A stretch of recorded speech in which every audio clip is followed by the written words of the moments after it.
আসসালামু আলাইকুম, সবাই কেমন আছেন? আজকে আমি একটা রেসিপি নিয়ে এসেছি কোরাল মাছ ভুনা।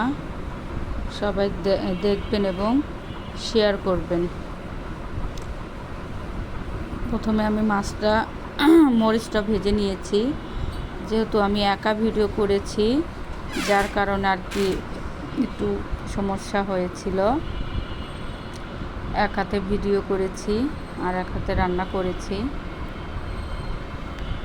পেস্টটা সুন্দর মতো ভাজি করে নিয়ে একটু হালকা লাল করে নেব।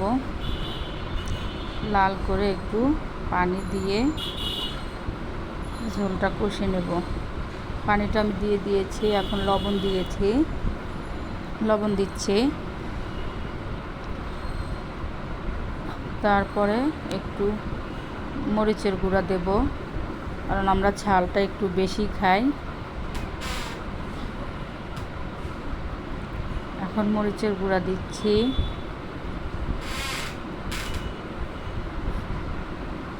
মরিচের গুঁড়া দেওয়া হয়ে গিয়েছে।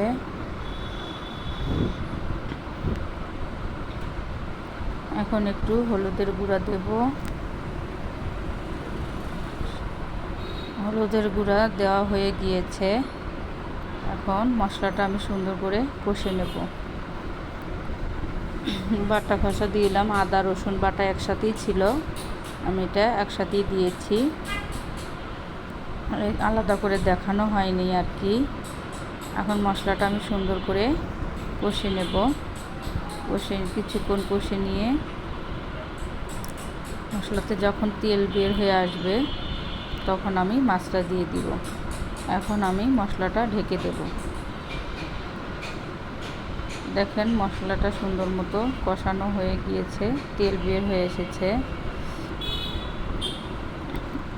মশলাটাতে এখন আমি মাছ দিয়ে দেব। মাছটা দিয়ে একটু নাড়াচাড়া করে সুন্দর করে কষে মশলা করে ঝোল করে নামাবো। মাছটা কষানো হচ্ছে।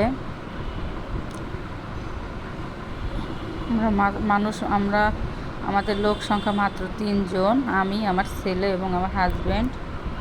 যাই হোক, আমি এই কয়েকটাই মাছ নিয়েছি।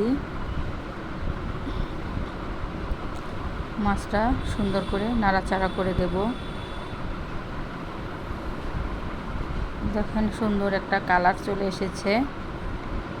ঝোলটা আমি আগেই দিয়েছি, ভিডিওটা অনেক বড় হয়ে যায়, যার কারণে আমি দেখানো হয় নাই আর কি।